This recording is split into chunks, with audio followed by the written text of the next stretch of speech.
Монгол Улсын их хурлын дарга Улсын их хурлын эрхэм гишүүдээ. Монгол Улсын засгийн газрын 2024-өөс 2028 оны үйл ажиллагааны хөтөлбөрт татврын шинжилгээ хийхээр тусгацсны дагуу засгийн газраас боловсруулж Улсын их хурл дөрвөн мэдүүлсэн татврын хуулийн нэмэлт өөрчлөлтийн төслүүдийг танилцуулж байна.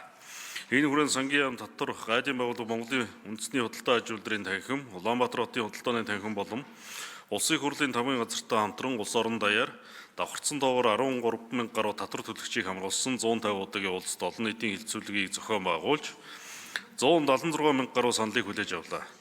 Иргэд аж ахуйн нэгжүүдээс татврын ачааллыг бууруулах, хөнгөлөлт чөлөөлтийг хүртээмжтэй байдлыг нэмэгдүүлэх, бизнес эрхлэхэд татврыг энгийн ойлгомжтой илүү уян хатан болгох зэрэг саналууд голчлон ирсэн.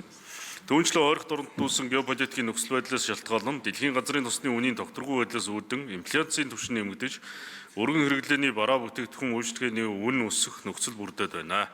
Энэ макро эдийн засгийн болон бизнесийн үйл ажиллагааны тогтвортой байдал иргэдийн бодит орлого худалдаа авах чадварт сөргөөр нөлөөлөх эрсдэлтэй байна.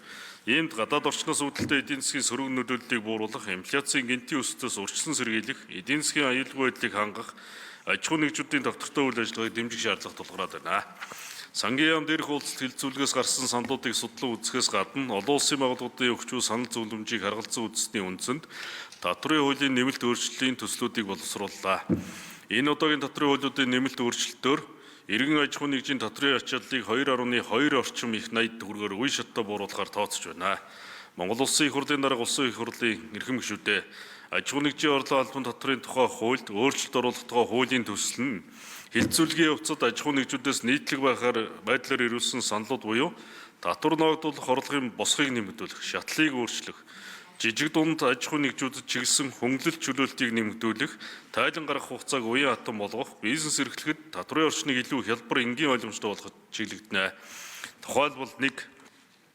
Жижиг дунд аж ахуйн нэгжүүдийн татврын хөнгөлтийн хамрах хүрээг нэмэгдүүлэх зорилгоор 90% татврын буцаалт идэх буюу татврын 1% ачааллын босхын дүнг 1.5 тэрбум төгрөгөөс 2.5 тэрбум төгрөг болгож өсгөх.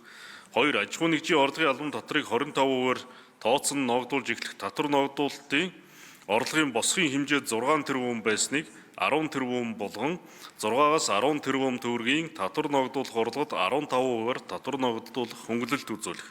3. Мэдээллийн технологийн үйлдвэрлэлийг дэмжих тухай хуулийн 11-1 заасан виртуал бусад бүртгүүлсэн хуулийн этгээдийн үйл ажиллагааны орлогод ногдох албан татврыг хөнгөлж их хэмжээний өгөгдлөл, сервер, супер компьютер зэрэг компьютерийн илэгдэх хугацааг 3 жил болгох.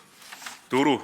Аж ахуйн нэгжийн орлогын албан татврын тайлан тушаах төсөв төлөх хугацааг хойшлуулах зэрэг өөрчлөлтүүдийг тусгасан. Хуулийн төсөл батлагдсанаар Монгол Улсын бизнесийн орчны өрсөлдөх чадвар сайжирч, бизнес эрхлэгчдийн татврын ачаал буурна. Үүний үр дүнд эдийн засгийн өсөлтийг дэмжих, нийгмийн тогтвортой байдлыг бэхжүүлэх суурь нөхцөл бүрдэх чухал ач холбогдолтой юм. Монгол Улсын их хурлын дарга Улсын их хурлын эрхэм гишүүдээ аж ахуйн нэгжийн орлогын албан татврын тухай хуульд нэмэлт өөрчлөлт оруулах тухай хуулийн төслийг хэлсэн шийдвэрж өгөхийг хүсье. Баярлалаа.